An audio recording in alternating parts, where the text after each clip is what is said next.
tuning in to the online broadcast network, AfterBuzz TV. Over 20 million weekly downloads in over 150 countries, and your number one source for after-show entertainment.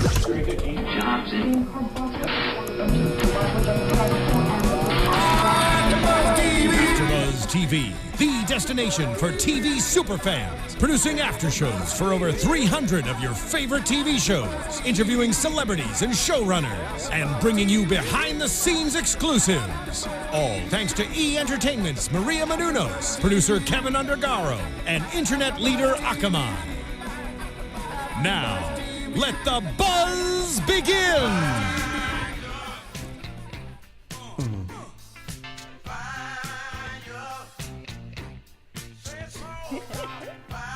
Fire! Oh! What's up, everybody? It is the Hell's Kitchen After Show. Yes, you are in the right place. I am your host, Lim Gonsalves. Next to me, she's here with me. It's just us two. We holding it down. Marielou, Mandl, tell them what's up. Hey, everybody. Yes. So, I want to get right into this because we got to cover 2 hours of episode. We got 2 episodes to cover because the way they did it, they kind of snuck it up on us. Mm-hmm. And so they gave it to us like, oh, snap, it's 2 hours. 2 hours of Hell's Kitchen. We have to do that. How Plus, exciting. We're supposed to be having a guest call in, so and they should be calling in shortly. So I want to get right into it. And then when the guest comes, and I don't want to give it away, but when the guest comes, then we'll get to her and we'll just keep it moving. She'll just come right along the ride with us. So this is when the black jackets are competing. So it's 6 chefs at this point. Everybody's in black jackets, means everybody's in it for themselves. And so you really see what people are made of at this point, because now there's no, oh, my teammate and this person messed me up. And, when you have the challenges, you win or lose as an individual. So if you lose, sorry, it's your fault. Yeah. You can't really blame anybody else. And the black jackets look good. Yeah, they do. They're really slick. They do. They are slick. And it's nice. It's nice when you get to this point. So speaking of the challenge, what happened in this particular time, they had to come up with an amazing steak dish. And the winner got to be the spokesperson for Omaha Steaks, which is a big steak company, and also have their picture on this huge billboard. Huge billboard. We're like, what a cool reveal. Right, yeah. Exactly. And so the judges for this particular challenge were Bruce and Todd Simon, who are 5th generation of Omaha Steaks. So this is obviously, sounds like a family business, been around for obviously years, lots of years. So with this particular challenge, it ends up, they have to cook their steak, and each of them kind of pick different cuts of steak and kind of do their thing with it.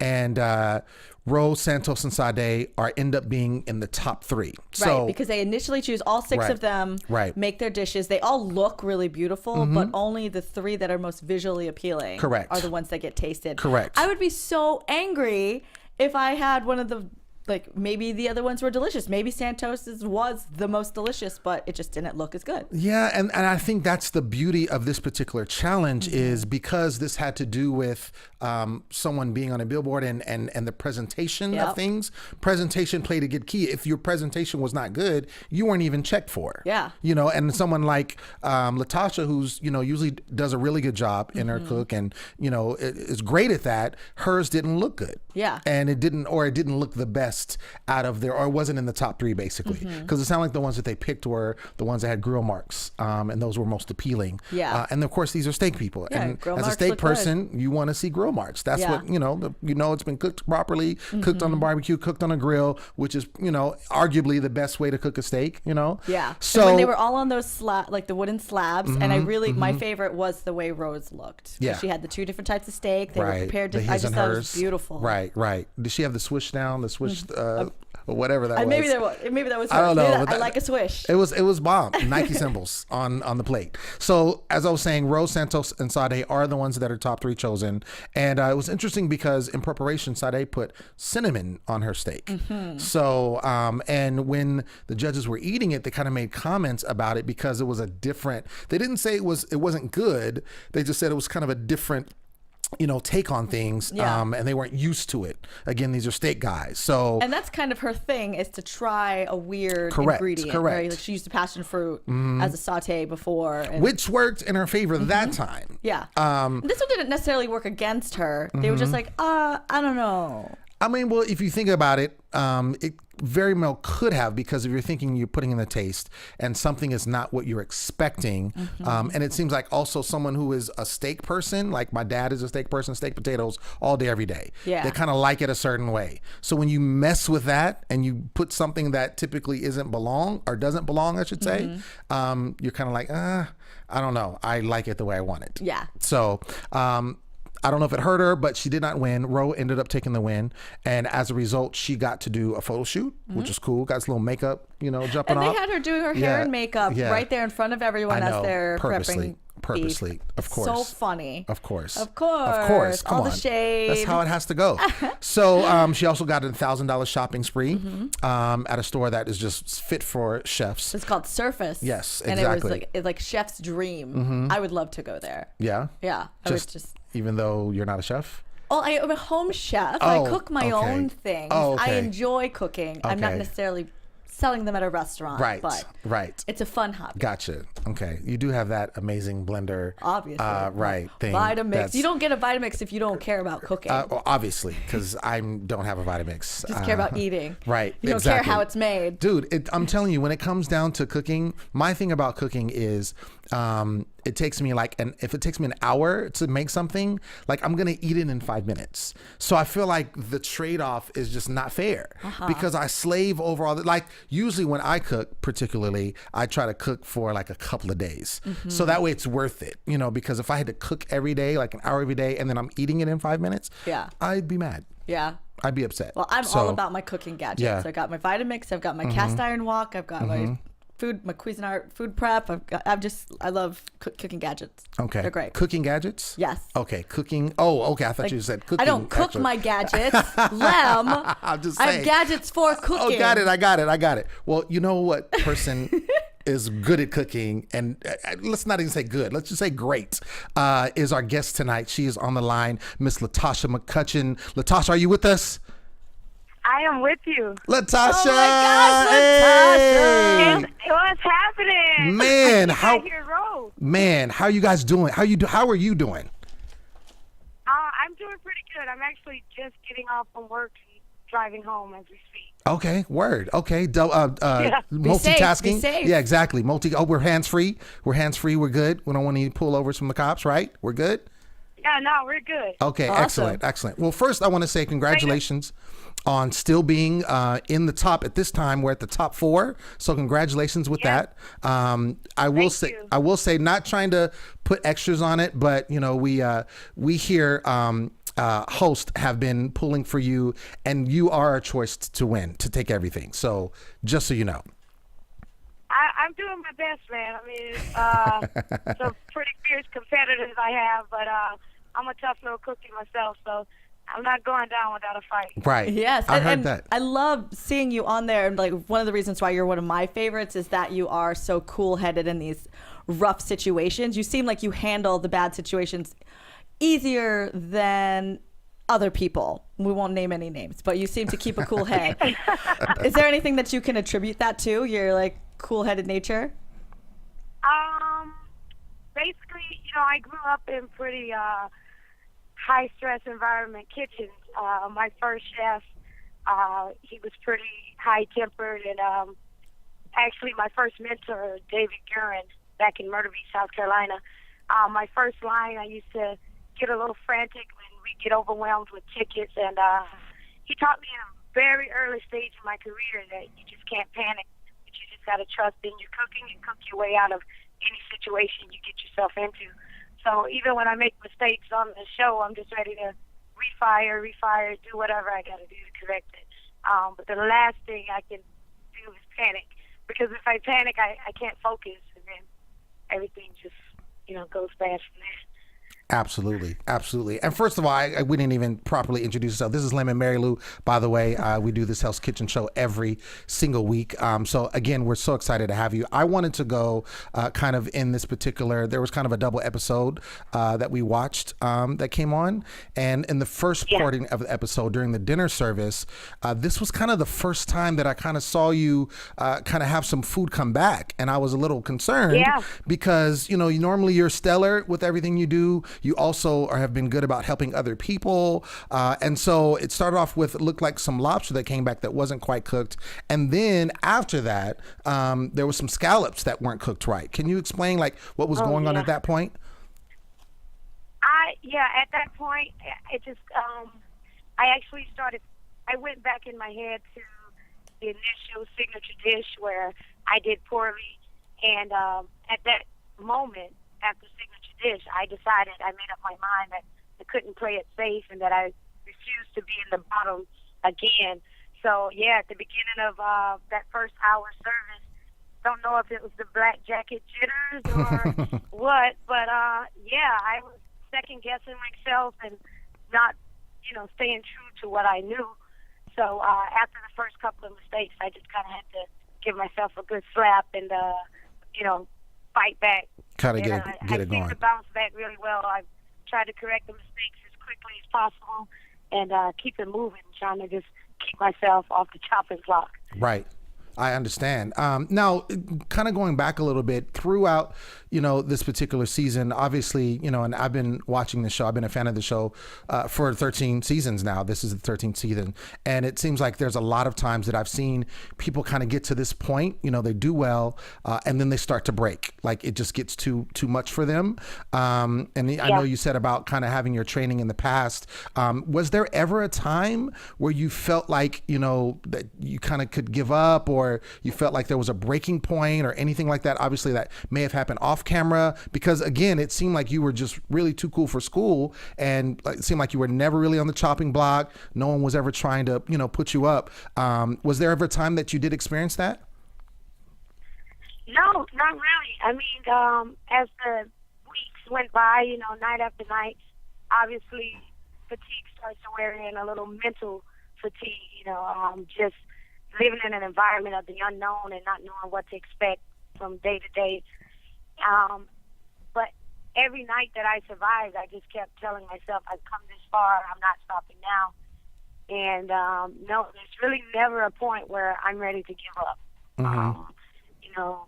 Doing this competition, my executive chef and mentor, Paula De Silva, she was actually a finalist in season 5. Okay. And she encouraged me to actually try out for the show after being under her for 2 years at the time. And one thing that she wanted to see me grow in, she always had a lot of respect for my work ethic and my drive, but she felt that my confidence needed a boost. And she felt like this show would help me do that. And over the course of the season, I felt that confidence from winning challenges and, being one of the front runners in the red team and now making it to Black Jackets. It's just I constantly felt my confidence, getting stronger and stronger. So even with the mistakes made in that first hour of the show, I was refusing to give up at every moment. Awesome. Now, I like to ask the guest, anyone that we have on the show, their experience with Chef Ramsay. He's obviously, a force in itself, and people they have mixed feelings about him and their experience with him. What was your experience with Chef Ramsay? Your perspective of how everything was. Did you see him as a mentor? Were you starstruck at first? Like, what was your tale from that? Yeah, definitely a little starstruck in the beginning. I'm sure other contestants, we all spoke about when we first saw him for the first time, as if he was like illuminating from behind him. He appeared as like, it was like he was a hologram or something. He wasn't real. And he's shaking your hand and he's talking to you, and you're still just like, this isn't real. But obviously, going into that first service, you knew that it was real. And one thing I can say is that my respect for him has definitely grown. I understand now why he is so passionate about his food and service, and that's really what you see when he's blowing up and he's cursing us out and he's throwing food and smashing fish.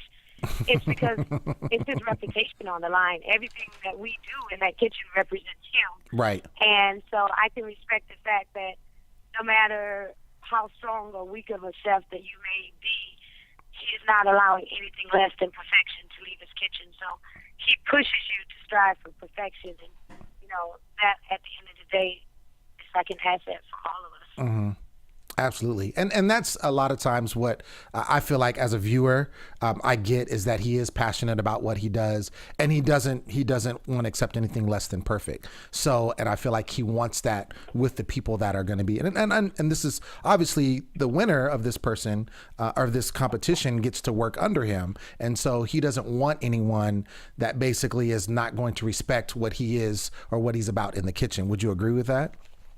I definitely agree with that. And, so far in my career, I've been told by colleagues, chefs, other coworkers that, they see that same type of passion. Mm-hmm. I obviously don't have the accolades that Chef Ramsay have at the time, but when it comes to the passion in the kitchen and wanting to perfect everything that we do, I could see that in him, and I know that I have that myself. And so that's why, for most of the part of the season, I've kind of been under the radar. I haven't had him yelling at me very much or, getting in my face, because I'm just trying to understand what he needs and learn from everyone else's mistakes around me in hopes that I don't, repeat the same mistake. And, I just really admire his passion. Awesome. Awesome. So with this, you had mentioned that your mentor had sent you on this to boost your confidence. Have you noticed it for yourself, and have people noticed that you knew before the show and after show noticed a change in you?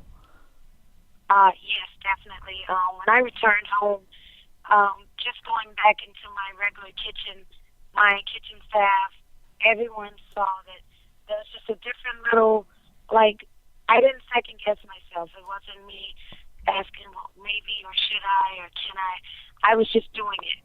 And now I've moved back to the Fort Lauderdale area, working back under Chef Paula De Silva and Adrian Grenier, and I am their lead line cook at 3030 Ocean right now. And I basically run their kitchen, so to speak. There's a lot of times the chefs are off doing events and different things of that nature. And because I've come back so solid and so much more confident in myself, I've always said, though, there's a very thin line between being confident and being cocky. And one thing I hate is a cocky person. So I definitely make sure that I watch that fine line. It's one thing to believe in yourself and be confident, but I would never want to be considered cocky. So I stay very humble, even in my confident moments. Absolutely. And I bet working in such a high pressure situation as Hell's Kitchen with strangers who are all trying to be the best of the best, you probably grew a lot as far as your leadership skills that you were able to bring back to your kitchen, your home kitchen as well. Yes, definitely. I can recall at one point in the earlier in the season, they nicknamed me the motivator, and one of the contestants, Bonnie, she's like, "You do realize this is like a competition?" She's like, "You shouldn't be motivating us." And, she's like, "You're always so positive, and every time someone's complaining, you've always just got something positive to say." And I told her, I'm like, I just really don't care for negative energy. So if I can balance someone else's negative energy by giving a positive response or saying something uplifting to someone when they're down, it helps me as well. Oh, that's great. And that's why you're my favorite. And that's why you're still in the competition. Hello. That's how it goes down. I kind of want to jump, Latasha, into the second portion of the episode that we were watching. And there was a point where I was feeling a little queasy because there was a scene where, and I know what you're talking about, you know what I'm talking about, where you guys had to pick up trash in the Hollywood Hills, and you got back to the Hell's Kitchen area, and you guys were kind of separating things, and there were actual maggots in the trash. Can you please take us back to that, because it seemed like you were having a tough time. I was having the hardest time of my life. I've never experienced something so disgusting. I was getting delusional from time to time. I was just, the smell, watching that again last night brought it all back. And it was almost as if I could smell it again. There was things that were so disintegrated in that garbage that we couldn't even distinguish what it once was. Wow. And it was just really the most, I would say, the lowest point in my career. Okay. I think I commented on the show that if I make it after this, I can definitely say I started from the bottom, and that is being in the dumpsters. Right. Definitely the bottom point. Right. Wow. But the good thing is when it did come to the service, because we talked about you kind of struggled a little bit in the previous service, this particular dinner service, you were like nicknamed the ninja because you were like doing everything. You were helping everybody out. I think you had, there was a baby you were helping. There was a bottle feeding going on. Like you were just, you were doing everything. And did you, what was... I birthed that baby too. Right. I saw it. It was amazing. What was the motivation there? Was it because you were trying to make up for the previous service, or you were just kind of, just separating yourself, or just really, like you said earlier, about being a motivator? Yeah, well, basically, after that first black jacket service, I personally was not happy with my performance.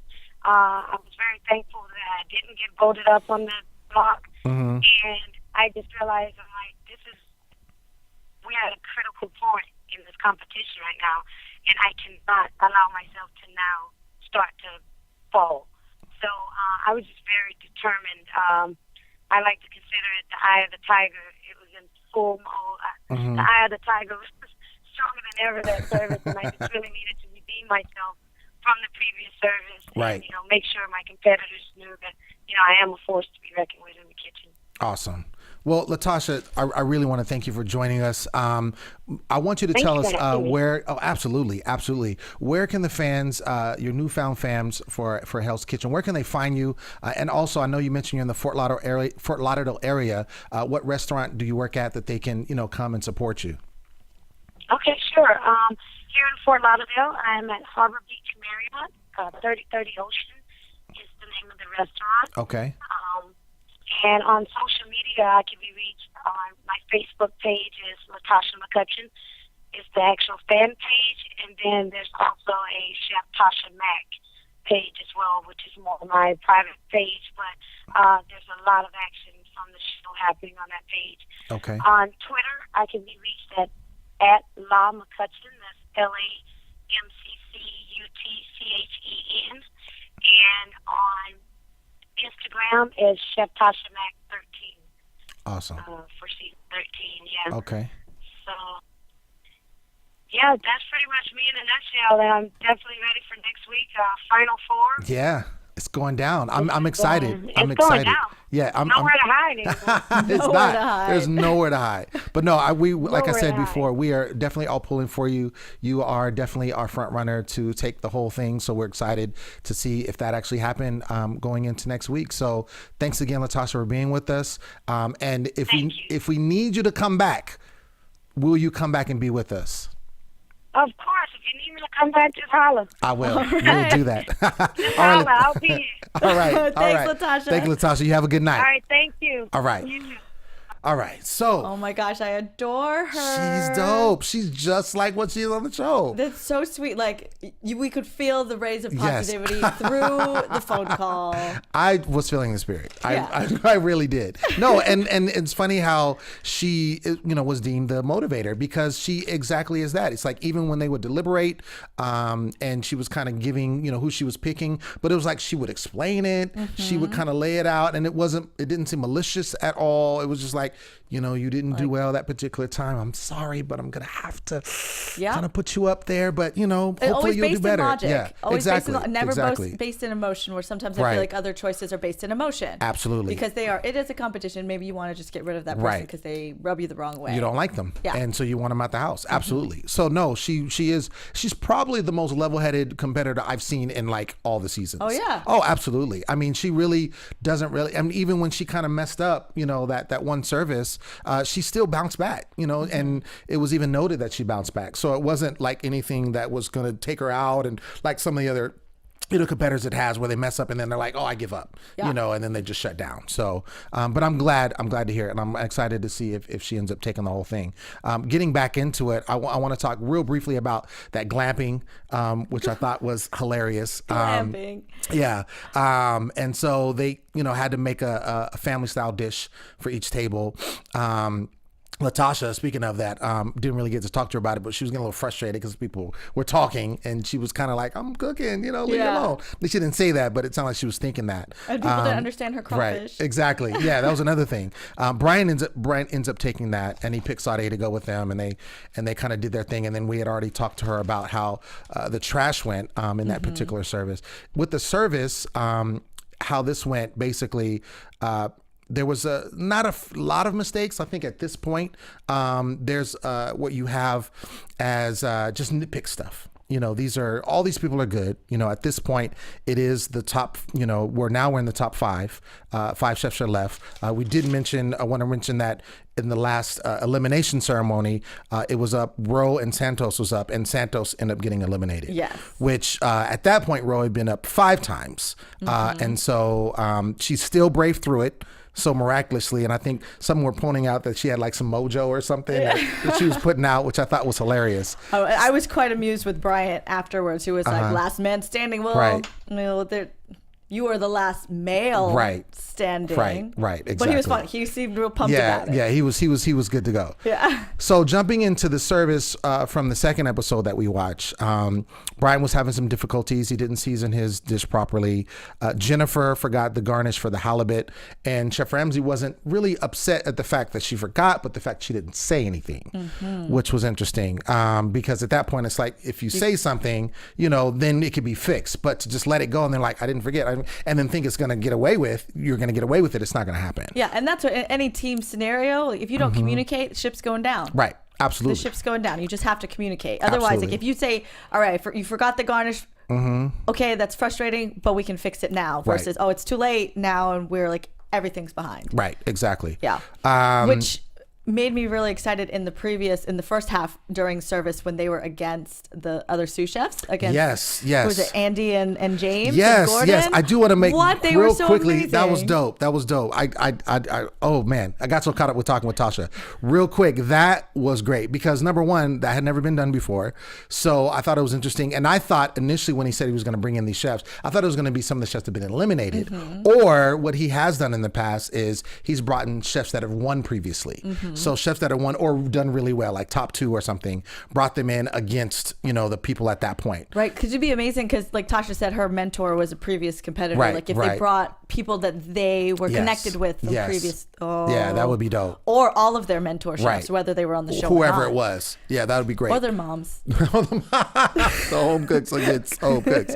But it was Chef Ramsay, who was it? And Andy. And James. And that was dope. And they actually finished like 5 tables ahead of them. 5 tables ahead. And it was 3 against 6. Yes. So, but that just, it's Chef Ramsay. Come on now. He could probably, by himself, do all that stuff. I mean, and it was nice to see that even though like he was giving James a little bit of flack, like he wasn't immune, but it still was, you could tell it was loving and it was part of the team. And he's like, I need it in my hand, but it wasn't the same disdain, even though it's always with love. Yeah. It just was different. I feel like because they probably have more working history together. Some working history. I think there's, respect level, but at the same time, he's Gordon Ramsay and that's what he's going to do. Yeah. He's going to give you the business, if you're not doing what he needs you to do. Which I have to say with Gordon Ramsay, like once in a while for the holidays, he always has like a Christmas special, Christmas cooking special with his family, and I love it. Oh, does he really? I have to look for if there was one this year, but if there is, please tweet me and tell me and send me the link. Yeah, I want to know too. I've never seen adorable. That. Really? I'll find you the one that I saw. Please, I'd love to see that. Just him and his kids, and it's so neat to see him. And him just cooking. Oh yeah, he's got like 8,000-9,000 his kids. Whole posse. I know he's got a lot of kids. Okay, so going back to the next service, we had talked about Latasha, how she was, the ninja in the kitchen. Sade, she actually sends up some undercooked lamb. So she kind of made a mistake there. And then it came back down to the service. Service was done. So at this point, he said, everyone, you go ahead and deliberate and you pick 2 people. And those people are going to go up for elimination. So that I think is harder than like the previous time where it was kind of up to Bryant to pick, the top 2 people, or not top 2 people, the 2 people to go in elimination. This was like you're trying to figure out everyone wants to be there. So you're not going to send up yourself, number one. And then you got to send up 2 people who generally are going to be doing good because they're all there. So you kind of get down to the fine, nitpicking, as we said earlier. And I remember we had like 2 eliminations here. So I just want to remember, is this the one where Bryant was giving his speech where he's like, maybe you just got to cut your friend. Maybe, you just have to suck it up and cut your friend. Yes. Okay, that was friend, the speech. Yeah. sit down. I think he was still feeling himself from the previous service. He was definitely, I'm the man. Yeah. I'm the man of the house. Yeah, he was feeling himself from the previous service. And that was, I loved all the side eyes from all the ladies. Right. They were not having it. So then it ended up being Ro and Jennifer were the ones that went up. And now at this point, it's Ro's 6th time up for elimination. I don't know if that's a record. That's a lot of times to go up. 6 times. And again, I don't think she's bad. I think she's just inconsistent. She has a lot of highs and lows. Whereas, our friend Latasha has been very consistent. And I think she's peaking at the right time. Yeah. She's definitely playing it. And I don't think she's playing the game per se. I think she's just doing her best, like she said. Right. Keeping her head to the plow and doing what she got to do. But I thought it was, interesting that, like with Ro, being there and, surviving, but still, on the radar to be put up for elimination. Right. And I was racking my brain. Has Latasha been up for elimination? I No. didn't remember. Not at all. No, because that's why I asked about if she had even been, thought about going up. Like it was even mentioned. I don't even think she was a consideration. I don't even think she's been. consistent. I don't think she's been a consideration. I think maybe somebody might have said something, but it was like a flippant, like they were, scared because their back was against the wall and they might have made a mention. Yeah. But that would be it. Other than But that, that's where she we had haven't seen the perfect balance of positivity that worked well, where I feel like Sterling, to some people, could rub them the wrong way with so much positivity. Whatever, she has a finesse with her positivity. Well, and she's also good. Yes. Sterling wasn't that good. You know what I'm saying? Shout out to Sterling. He's supposed to be with us next week. I'm looking forward to that. Oh, shoot. Spoiler. I'm so excited to talk to him. But no, I think that's the difference between them two. I mean, and then she I think she's a good leader, and she even talked about where she is with her own, where she's now, back in Fort Lauderdale. She's, head chef of the line cooks, and she's doing a good job. And she, I'm sure she was good before. Now she's even better. You know what I'm saying? So that's the difference there. So again, I really think she deserves to be the winner. I mean, hands down. I know we picked our top 2, but I think she deserves to be the winner because I really can't see any of the 4 that are there. It's her, it's Sade, it's Bryant, and it's Jennifer. I can't see any of them more deserving, of it than her. I agree. And again, going back to what I think the top 2 is. Well, we're not getting into predictions. Let's finish and then we'll get formally into predictions. So like we said before, it's Ro and Jennifer go up, and then Ro 6th time, and sure enough, Ro is done. She's done, which I called because I was like, I can't see her getting past this, even though I don't think Jennifer is great. But I think because she hasn't been up as many times as Ro, she's had the health scares a couple of times. But other than that, I think she's performed better overall than Ro has. So I think the right decision was for Ro to go. Do you agree with that? I was bummed about Ro going, but then I was also personally attached to her because she's called in twice. Right. So I didn't want to see her go. I've never personally spoke to Jennifer. That's true. So I was a little heartbroken over that. But I was too. I will admit. But I think the right decision was made. Right. So that being said, let's go ahead and get into predictions. Let's do that. And now, your AfterBuzz TV predictions. Okay, we already kind of got into it already. We know the top 4 at this point. We both agree that we feel that Latasha should win. Which is Jeff's pick also. Right, exactly. Who do you think is number 2 at this point? Number 2, I'm still going to stick with Bryant. Still going to stick with Bryant? Still going to stick with Bryant because as his attitude, I don't always like, but his skills are there. You think overall? Overall. Okay. I don't know. I'm just really not impressed by him. Like I feel like he hasn't done anything above and beyond. Like I feel like he hasn't been able to, and at this point, I'm looking at leadership. Like, I think all of them now, the top 4 can all cook well. Right. They wouldn't be in it otherwise. But I think now it's getting, can you lead? And I think Bryant is not versed enough to lead. Right. Whereas, even though Sade has her moments where she kind of is a little bit too much, I think she's a better leader than Brian is. So when it comes down to, and then of course Chef Ramsay looking, this is a head chef position. You're in a leadership position. You have to lead a brigade of cooks and chefs. So therefore, you have to be able to command that. And I think Bryant will fall short. I think he's kind of a little goofy, you know what I'm saying? And not that he doesn't do his job, but again, I can't see him leading anyone. Yes.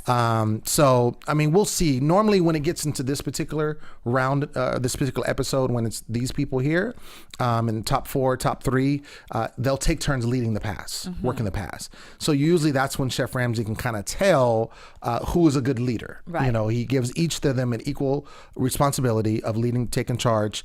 They have to inspect the food, like basically what he does.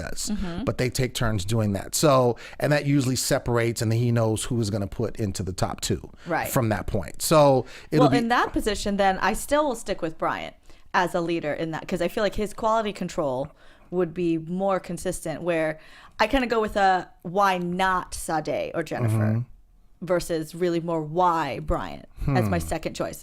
Sade, I feel like she takes too much risk. She's got more flair. So what she's got is something different than I think what this position requires. Right. Like wanting to try, you know, like, and I really respect, put the cinnamon on the steak and put the passion fruit in the saute pan. I'm like, cool, I'm on board with that. But for a restaurant consistency, that might not be the best fit for her. You know, and Jennifer, I just don't like her attitude. Well, yeah, her attitude is horrible. Her attitude is horrible. It's horrible. But, you know. And she might pass out. She, at you any know, moment. at any time, you know, or Which is, it happens. have a headache. I'm not mad at you for saying. it, but a kitchen's hot. Right. You know. Happen. Cold sweats. I mean, you know, who knows? Or might, you know, jam my finger. You can't let the anxiety catch you. Right. Can't do it. So we'll see. But we'll see how our picks turn out. You know, obviously it's supposed to be the season finale. That's what we were told. So it'll probably be another double episode, ladies and gentlemen. So you'll have to stay tuned. But what will happen for sure is Mr. Sterling is going to be in the house, not physically, but he will be our guest next week. So you want to make sure you tune in, because Sterling is amazing. Mr. 100 100. It's coming down. in. He's calling in. So you want to stay tuned. So again, I've been your host, Lim Gonsalves. This has been the #1 Hell's Kitchen After Show. Make sure that you, again, tune in and watch us next week. You can find me on social media at The Poet Saint, and that's on Twitter and Instagram. Marielou, where can they find you? You can find me on Twitter and Instagram at Marielou Mandl. That's Marielou Mandl. And I'm going to call it now. Sterling's going to come back and take the whole thing. They gonna let him in. It's a wild card. Yes. Wild card. Sterling's coming in and it's going down. He's gonna win it all. Yeah, it'd be our thing, but it's not gonna happen. All right, ladies and gentlemen, you have a good night. From executive producers Maria Menounos, Kevin Undergaro, Phil Svitek, and the entire AfterBuzz TV staff, we would like to thank you for listening to the AfterBuzz TV Network. To watch or listen to other after shows and post comments or questions, be sure to visit AfterBuzzTV.com. I'm Sir Richard Wentworth, and this has been a presentation of AfterBuzz TV. Buzz you later. The views expressed herein are those of the hosts only and do not necessarily reflect the views of AfterBuzz TV or its owners or principals.